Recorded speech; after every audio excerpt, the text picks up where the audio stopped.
Crise avec l'Algérie. 7 personnes placées sous OQTF ont été reprises par les Algériens, affirme le député Belkir Belhaddad.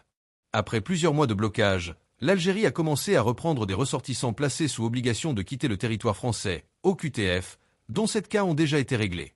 Cette reprise intervient après une visite du ministre français des Affaires étrangères, Jean-Noël Barrot, en Algérie. 7 personnes placées sous obligation de quitter le territoire français, OQTF, ont été reprises par les Algériens, affirme lundi 7 avril sur France Info Belkir Belhaddad, député non inscrit de Moselle, membre du groupe d'amitié France-Algérie à l'Assemblée nationale. 60 Algériens placés sous OQTF qualifiés de dangereux par les autorités françaises avaient été refusés par Alger, en mars dernier, allant à l'encontre des principes de l'accord bilatéral de 1994. La reprise d'une relation bilatérale. Le ministre français des Affaires étrangères, Jean-Noël Barrot, s'est rendu ce week-end en Algérie pour acter la reprise d'une relation bilatérale après plusieurs mois de tensions.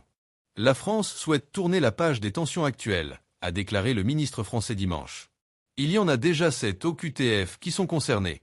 Depuis plusieurs semaines, des laissez-passer consulaires sont bien délivrés pour un certain nombre d'entre eux par les services consulaires algériens. Les choses sont en train de rentrer petit à petit dans l'ordre, affirme Belkir Belhaddad. Selon le député, ces avancées diplomatiques tiennent beaucoup également à la relation très proche entre le président Tebboune et le président Macron, puisque c'est ce coup de téléphone du 31 mars qui a permis quelque part de débloquer la situation. Par ailleurs, Belkir Belhaddad confirme que le cas de Boualem Sansal a été évoqué et mis sur la table lors de la rencontre dimanche entre le ministre français des Affaires étrangères, Jean-Noël Barrot, son homologue algérien, Ahmed Attaf, et le président algérien Abdelmadjid Tebboune. L'écrivain franco-algérien a été condamné à 5 ans de prison le 27 mars dernier.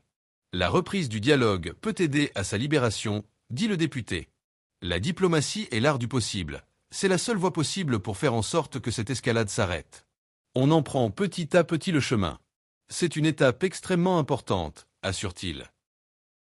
Merci de bien vouloir vous abonner et de cliquer sur j'aime.